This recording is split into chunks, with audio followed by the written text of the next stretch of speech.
Bonjour à tous et bienvenue pour une nouvelle vidéo sur la chaîne de Couleurs Végétales, la chaîne qui vous parle des bienfaits de l'alimentation végétale et crue. Il y a beaucoup de peur dans l'alimentation vivante et végétale. La peur de manquer de sel, la peur d'en être carencé, d'être obligé de manger des aliments insipides et sans aucun plaisir en fait partie. Alors, est-ce que nous avons vraiment besoin de sel ajouté ? Comment faire pour se passer du sel ajouté dans nos plats tous les jours? C'est notre sujet du jour. Alors restez avec moi jusqu'au bout s'il vous intéresse.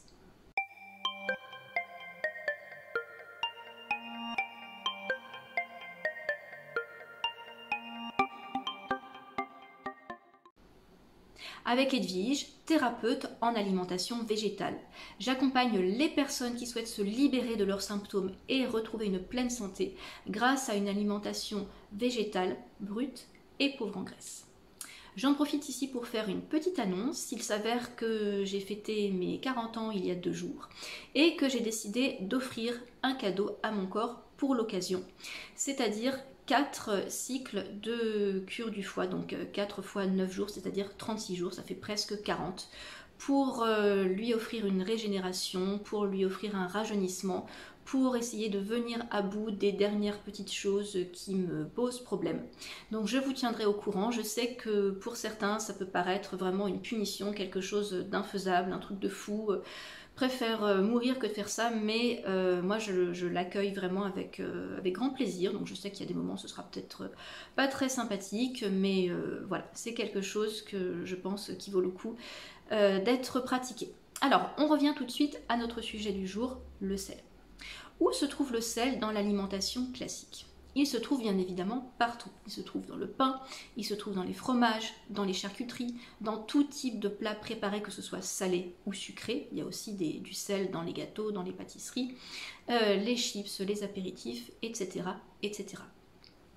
Le problème, c'est que en plus de ce sel, très souvent, vous avez des additifs et des exhausteurs de goût.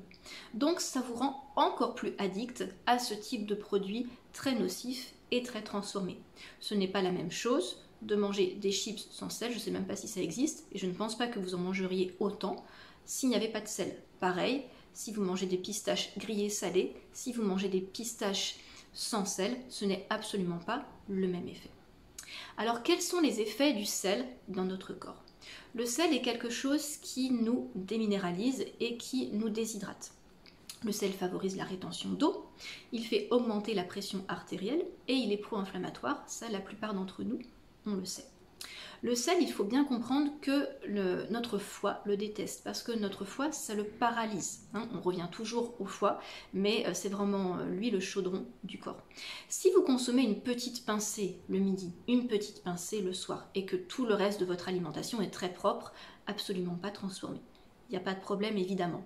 Mais si on fait la journée avec le pain, le fromage, le beurre salé le matin, un petit apéritif ou des amandes grillées à 11 h, une pizza ultra salée ou un plat tout près de l'extérieur au déjeuner, encore quelque chose d'apéritif salé le soir, et puis le sel dans la cuisine de maison, vous arrivez vraiment à des quantités astronomiques et là ça devient vraiment excessif.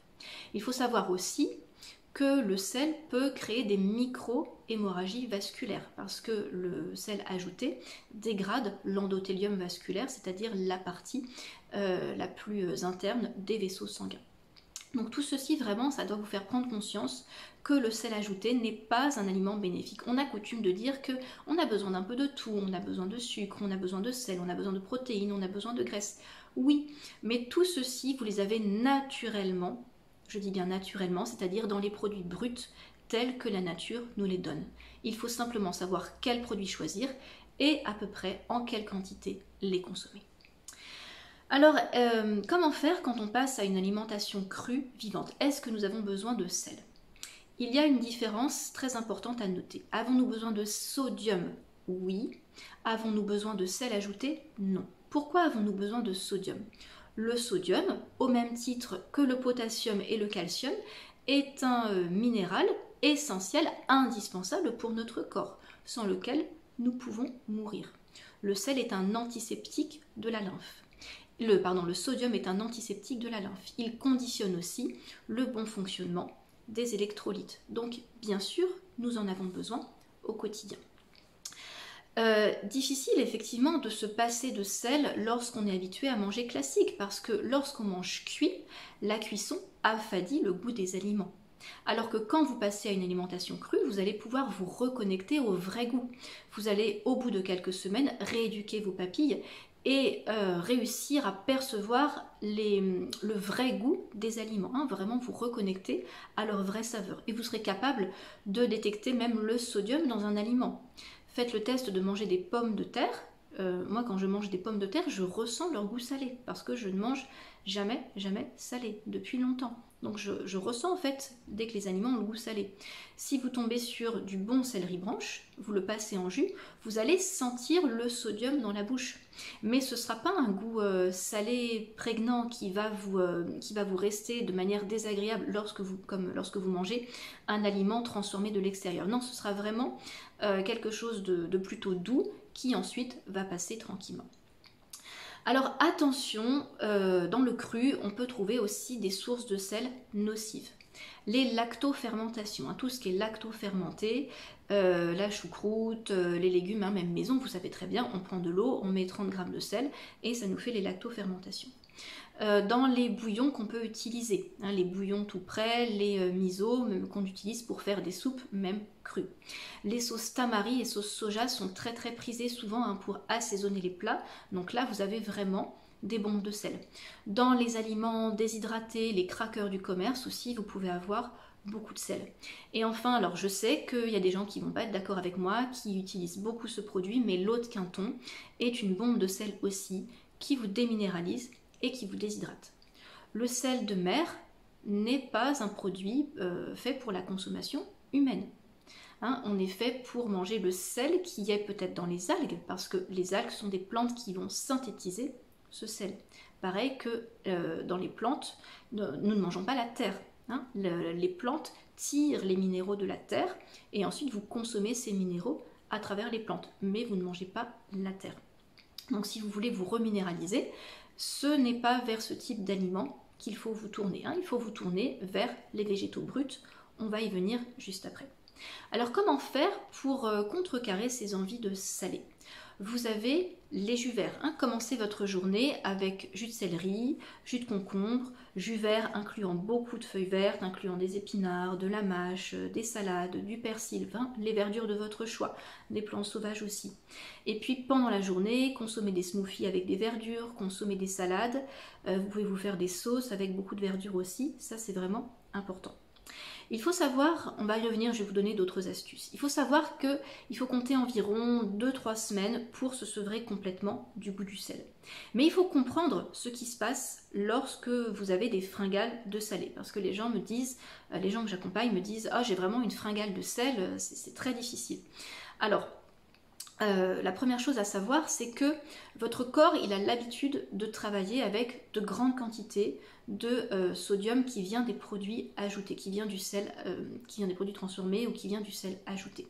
Donc en fait, votre corps, il a l'habitude de consommer de grandes quantités et par conséquent d'éliminer par les reins et par les urines de grandes quantités. Donc pendant quelques jours, il va rester sur ce mode élimination de grandes quantités de sodium. Hein, le temps qu'il s'adapte, le temps qu'il comprenne que ce n'est plus du tout aux mêmes quantités et que qu'il ne va plus consommer un sel transformé, mais qu'il va devoir travailler avec des minéraux qui sont naturellement présents et qu'il va donc pouvoir utiliser beaucoup plus facilement, selon ses besoins, que cette abondance de sel ajouté auquel il était habitué.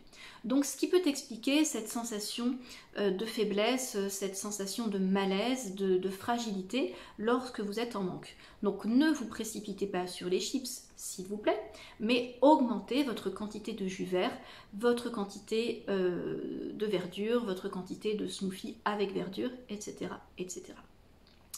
Comment faire pour saler ces plats ?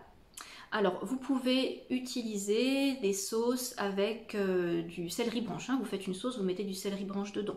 Vous pouvez bien sûr rajouter plus d'épinards, plus de persil, plus d'épices aussi tout simplement, hein. Ça permet d'apporter davantage de saveur.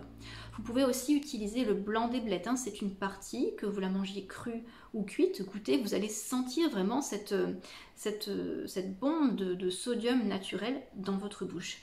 Et puis ne négligez pas les algues, hein. Les algues, autant l'eau de Quinton, c'est pas fait pour nous, autant les algues, ce sont des plantes de la mer qui vont vous apporter énormément de l'iode, des sels minéraux et qui vont largement contribuer à votre détoxification. Donc vous pouvez mettre les algues dans une sauce ou en saupoudrer sur vos plats. Donc voilà mes astuces pour vous passer de sel.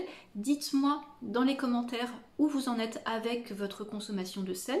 Est-ce que pour vous c'est difficile? Est-ce que vous avez trouvé des alternatives? N'hésitez pas à liker, à partager cette vidéo et à vous abonner à ma chaîne si ce n'est pas déjà fait. Donc j'espère que cette vidéo vous a plu et vous permet d'avancer sur votre chemin de guérison et de vous aider au quotidien. N'hésitez pas à me contacter, je vous laisse les coordonnées de mon site dans la description de la vidéo si vous souhaitez travailler avec moi pour un accompagnement de longue durée. À très bientôt!